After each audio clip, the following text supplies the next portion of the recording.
Hello, Virgo. So we're gonna go ahead and get started. If you wanna know what the cards are, they are listed below. I'm not gonna spend time covering what the cards are. You can, however, read that below. Now, do keep in mind, this is a general reading for a large audience, so the messages may or may not be applicable to you. They may be someone else's messages. That's okay. When I do pray and prepare, I ask that everyone receives at least one message, but if you're finding that, you know, Nicole, these just are not, they are not resonating with me, it's okay. Go ahead and listen to your moon or your rising sign, because you may get some messages in those. Now, this is going to be a little bit different from what we have done in the past, because since I am running late and do have a lot of things to get done, we are going to do a quick burn and learn. So I am not going to be going into a bunch of details on all the cards like I typically do. I'm going to be just getting quick, down, dirty, giving you your key messages that you need. Okay, so what we have for your current situation, you have this card, Battle. Now as far as so you've got your current situation, recent past, this would be what's, you know, happened in the past 1 to 2 months. You have the future potential outcome if you are to take the angel's recommendations and or actions, and then down here at the bottom we have what the angels are recommending for you to do. So you're feeling stuck. Some of you are feeling very overwhelmed. You're in a situation where you don't feel as though you can come up with a solution. You're having difficulties coming up with a solution, coming up with a resolution. And for a lot of you, this is like an internal battle that you're having, because, you know, she's on her own. She's by herself. She's even by herself here. But this internal conflict, it's causing additional difficulties and obstacles for you, because our thoughts are powerful. They do create our experiences.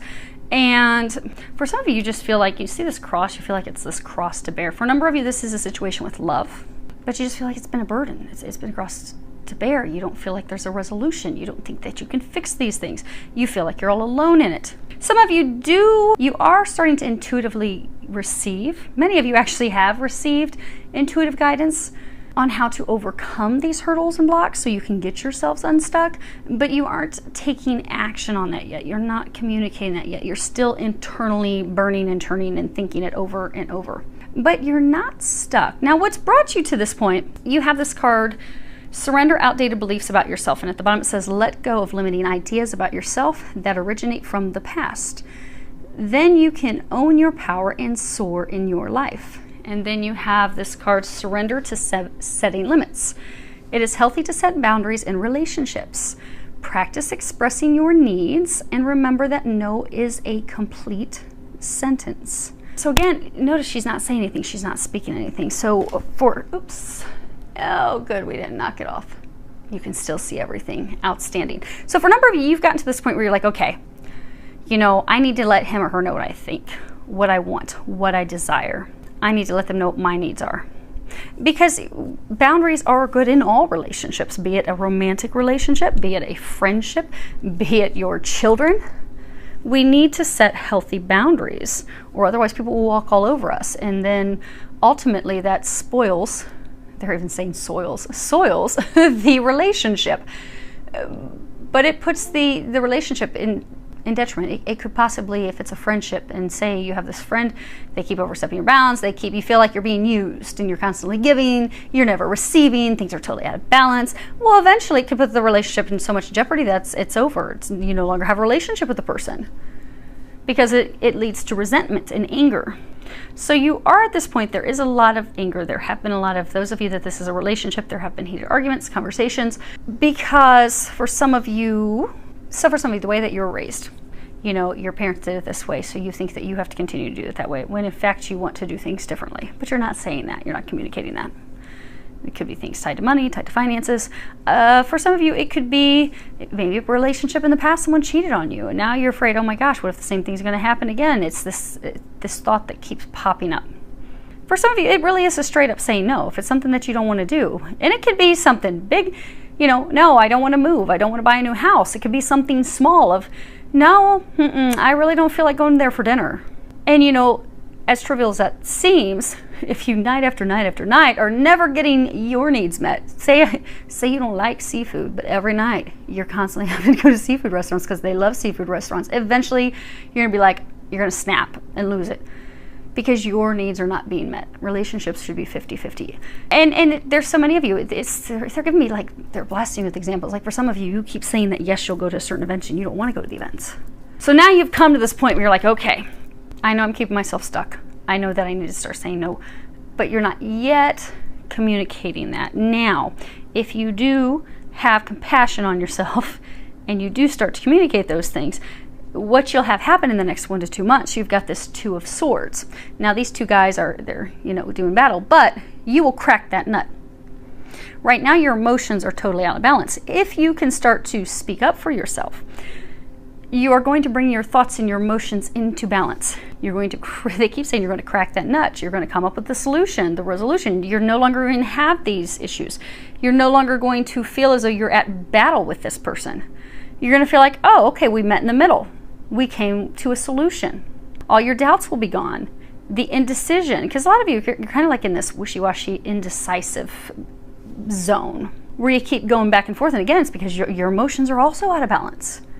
You're back and you're forth every day. But you do have the potential to bring all of that into balance. You do have the potential to make the decision. You do have the potential to take this leap forward, to be the Fool. This is the Fool card. If you see he's about to move forward, there's this crack, he could be terrified, like, I don't want to do that. What if I fall in the crack? But there's no way he's going to fall in the crack. Look how small that crack is. The wheel is going to roll right over it. Easy breezy and smooth. And it's even a downhill slope, if you can see that. So it's not even like it's an uphill battle for you. So this will be easy. You will be able to take this leap of faith into the unknown. You're going to be able to break out of the way you've normally done things. You're going to be able to change things up. And for some of you, it really could be something small.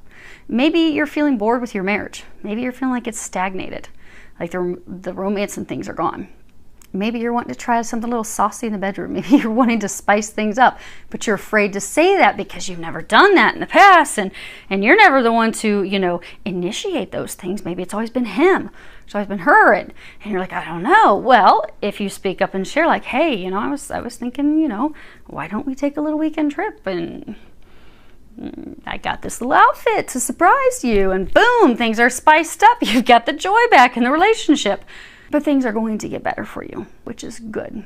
Because for some of you, you've just felt in this spot for 6 months, 18 months, they're saying. 6 to 18 months. It's time to get out of it. Time to burst out. Now, what the angels are recommending, you have the card Mercy at the bottom. It says, let compassion fill your world. Offer kindness to all living things. What you give, you also receive. And then you have the 3 of chalices and the 2 of chalices. So, remember that you are very gifted. You are very talented. You have so many abilities. They want you to know that you do, in fact, add tremendous value to this relationship. So for those of you that are in a relationship, you add a lot of value to this relationship, financially and otherwise. They're encouraging you to speak kindly to yourself and of yourself. Speak up for yourself. Because you, again, have put your needs on the back burner for others.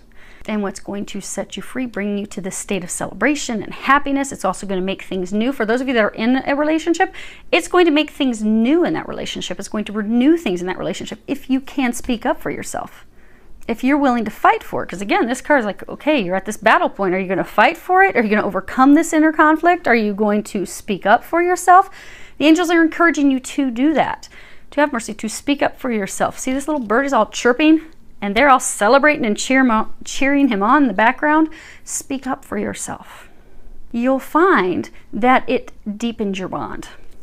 You'll find that it improves things. You'll find that suddenly, instead of being in this dark place where you feel like an emotional roller coaster and you're at battle with your partner, that suddenly you're celebrating, you're enjoying life, you're in each other's arms again. It's like a new, fresh beginning. They're also saying money, financially. So for some of you, if finances, okay, so they're saying finances will be fine. Do keep in mind, for a large number of you, finances will be fine. So for those of you that are in a relationship, you do contribute financially. The way you contribute financially does matter, because you see this is a baby bird. So for some of you, you feel like, oh, well, what I offer and what I provide is minuscule. And no, you do add value. Remember that. Keep that in mind. Stop tearing yourself down. You add tremendous value. Now, for those of you that are not in a relationship, well, for all of you, they want you to have fun. You need to have fun. Enjoy yourselves. Get out there, enjoy life, celebrate life. They're also encouraging some of you, have fun with your friends. So for some of you that maybe the relationship is, hit this lull, it's hit this stagnant moment because maybe you're in just the mundane of just taking care of life and the kids and the home every day and just like, go spend time with your friends. Go have dinner with your friends. Go do a little long weekend with your friends. Go have fun with your friends. And then that, or some of you, go spend some time alone. Some of you would actually even benefit you to be alone for a day or two, to just get away. That will renew the relationship, strengthen the relationship, because maybe you're at each other's throats right now because you're just getting way too much time with each other. A little break with yourself or a little break with friends will help with that. And if you are single and you don't have someone at this point, they're encouraging you to, you have identified, because you've gone through so much healing up to this point, you have identified a number of your limiting beliefs that you have about yourself, the blocks that you have, maybe repeating patterns from your parents that you have had in relationships that have kept you from getting into relationships. Maybe you have seen parents cheat, and maybe you had someone cheat on you, so now you realize, okay, that's a block of mine. Now, how am I going to overcome that battle? How am I going to come back to a point of knowing that, and not everybody cheats. There's good eggs, there's bad eggs. It's not always going to happen. To release those beliefs, those patterns that have had you stuck. So they're encouraging you to do that. You have identified, because remember, this is the recent past, the recent 1 to 2 months. You have identified those things. They are congratulating you on that. Now it is to take action to release those things. So if you're single, they're encouraging you to have compassion with yourself, know that you are worthy, know that you do add value, and they want you to focus on fun, focus on your friends, in order to free up that energy for love to come in. When you're ever talking to somebody, it's that time that they're not looking for love, then suddenly love comes in. Well, that happens because they've healed themselves. They've realized what's got them stuck. They've healed it, they've released it, then they focus on everything else that's going good in life, enjoying life. They're no longer seeking, looking, hunting, and bam, love boat drops in their lap. So if you're looking, begin to enjoy time with your friends, and then you will have either a new relationship or a new beginning with someone. So hopefully that helps. Lots of love, joy, and blessings.